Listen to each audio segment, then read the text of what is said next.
This is a Sports Radio Live podcast covering your world of sports. Bryan Houston Sports Radio Live. It's weekdays at 3 on 99.3 Talk FM, the talk of East Texas. On Wednesday night in Waco, the Texas Sports Hall of Fame will induct its class of 2012, and with us on the APEC VIP hotline, cutting-edge training for the serious athlete, APECGo.com, is one of the members of that Hall of Fame, Texas A&M women's basketball coach and a good friend of mine, Gary Blair. How you doing, Coach? Feeling good. It's a huge week for us. How many times do you get a chance to play number one in the country versus defending champion? You get to go into the Hall of Fame on Wednesday, and you get to play your last trip to Austin against University of Texas on Sunday, so things are good. Just another week, huh? Another week of stress. That's the life of a coach. Gary, I want to talk to you first of all about getting into the Texas Sports Hall of Fame this week. What does that mean to you? Well, it means a lot because I'm a historian. I'm a sports fan of every sport. When you're sitting in there going in and with Freddie Couples, the golfer, and Mac Brown of Texas, and Lovie Smith, and the Salina head football coach, Coach Moore. Moore, and his girls' team's going to state, too, in basketball.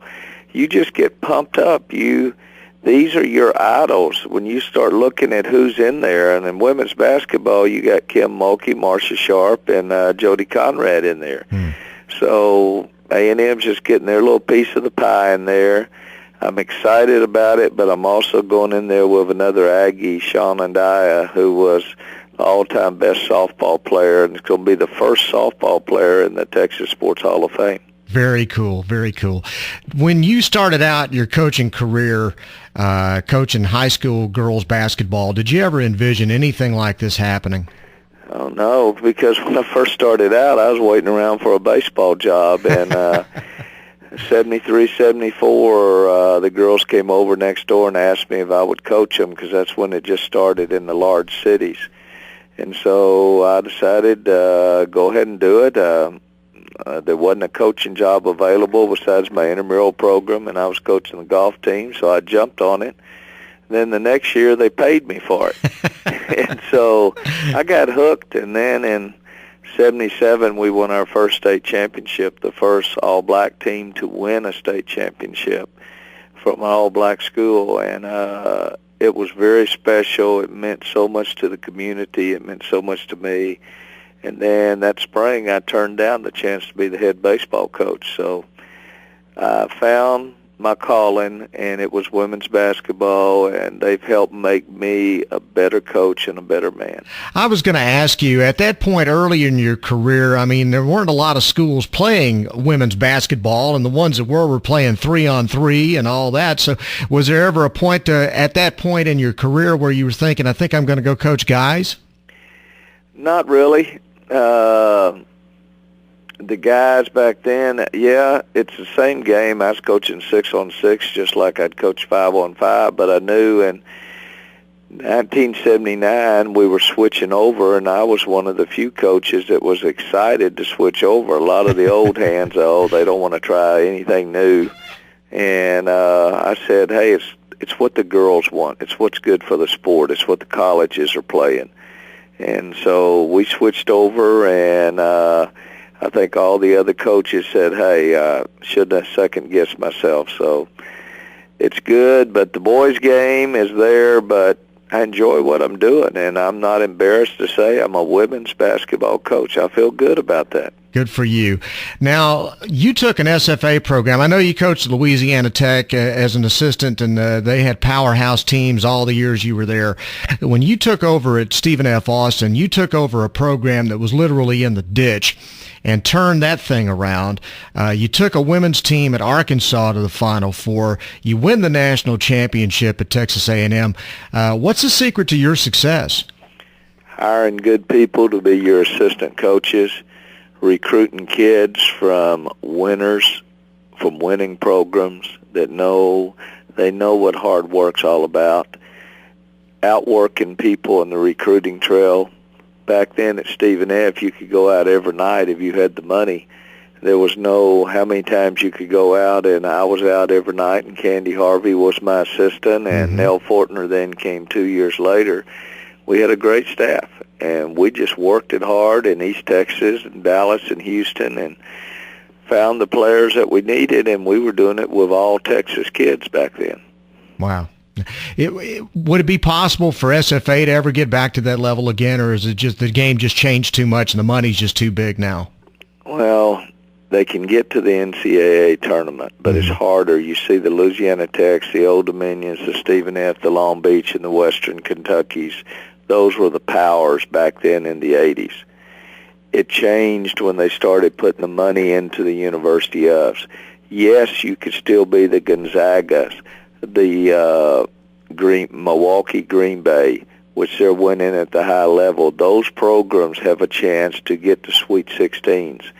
I think that's about the limit where they can go, but you never know. Whoever thought Butler or George Mason would make it in the men's side. So it's good to have that little Cinderella come along and move to that next level. It can be done. It's just harder to do it now because the kids are looking at that University of, and it's just like going into a department store, J.C. Penney's versus Neiman Marcus. Okay, well, the comment, it might all be made by the same little lady over in Taiwan or Korea, but it's that name identification, and people get caught up on that. That's what they should not do, but it's human nature, and they do. Sure. Okay, so now tonight you guys play number 1 Baylor again. Last time out it wasn't pretty, but you've been there in this situation before. What's going to be different tonight? We're at home. Hopefully we're going to be close to a sellout. Hopefully people, as we're speaking, are out there buying tickets. Baylor's the best team that I have played since 1998 when I played Tennessee, and they won a national championship. You get better by playing the best. Last year we were able to play Baylor and get our confidence 3 straight times. We played them down to the last possession, lost all 3. We just said, hey, give us one more try, give us one more try. We were able to beat them by 12 the last time, go to the Final Four, had the momentum. We're able to beat Stanford and Notre Dame. We won it. And a lot of times the best team of talent does not always win. It's the team that plays the best, that has the chemistry, that hits the big shots, that understands what teamwork and everything is all about. And hopefully I can get this Aggie team rolling. It'd be great to start tonight, but if not, we've got a lot of other games in front of us, and hopefully some of them will be against Baylor, either in the Big 12 tournament or the NCAA tournament. And I know that I know Kim Mulkey's had some I don't want to say nasty things to say, but there just seems to be a lot of anger pointed toward A&M's entire athletic program right now because all of you are moving into the SEC next year. What is your feeling about moving into the SEC, wrapping up things in the Big 12, and the hard feelings that seem to exist right now between A&M and the other schools? Well, I tell you what, we've been treated every place we've gone very well by the fans at the other school. Now, Baylor was a little bit different with some of the fans in the stands, but you're always going to have some of those. But other than that, they realize sometimes change has to be made to make the programs grow. What is best? They've been very interested in if Baylor and Iowa State were left out, and those other 4 schools would have went to the Pac-10, and a couple more would have went to the Big East. Would Baylor be mad at everyone then? So sometimes you don't know. You still need a partner to dance with. And Kim and I get along fine. It's just they were almost left without. But the type of year that Baylor has had in football and men and women's basketball and softball and a lot of other sports, they should be very proud of who they are, regardless of what conference that they're in. At the same way at A&M, we're very proud of who we are, what we're standing, where we're going to the SEC, the trademark rights and everything, the publicity that we're going to get, particularly in football. It's the best baseball conference. around. Even equestrian, women's basketball is right there with the Big 12. It's going to be good. Now, am I going to miss those rivalries? You betcha. But I'll find some new rivalries because I was in the SEC for 10 years, so at Arkansas. So when you play Arkansas and Tennessee or Arkansas and Georgia, those are special, and the same things will happen when Texas A&M and LSU hook up, or A&M and Arkansas, or my wife is still director of nursing there. We'll have some classic battles. So people need to get over it, move on. Move on, turn the page. Okay, sometimes you got to quit driving that Ford and you got to upgrade and get one of those Hondas or something. But hey, too many people are making too big of a deal about it, and it hurts on the rivalries. We're available to play anybody in the state of Texas if they want to start a series with us. Very good. All right, do you have your speech written for Wednesday night? Have not even started it. Are you going to write one, or are you just going to go up there and just ad-lib it? No, I cannot do that. First, my wife is going to go cut when I start talking over 2 minutes, and then next, I will start on it tomorrow.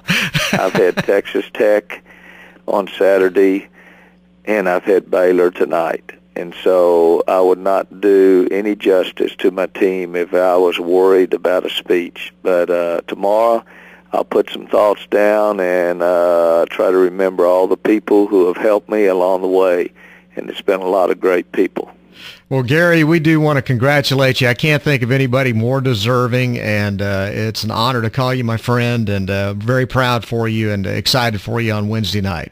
Well, tell all those people out there to watch this game. Remember, it's at 6 o'clock. How many times can you get the defending national champion playing the number one team in the country? Then right after that, you've got Connecticut and Notre Dame playing number 2 and 3 in the country. It's great women's basketball, so turn off The Bachelor, turn on women's basketball. Always the salesman and one of the best ever. Gary Blair, thank you very much for being on. It's great talking to you. Thank you, Brian. All right, good talking to you. Gary Blair, the Texas A&M women's basketball coach on Bryan Houston Sports Radio Live on 99.3 Talk FM. This is a Sports Radio Live podcast covering your world of sports. Bryan Houston Sports Radio Live. It's weekdays at 3 on 99.3 Talk FM, the talk of East Texas.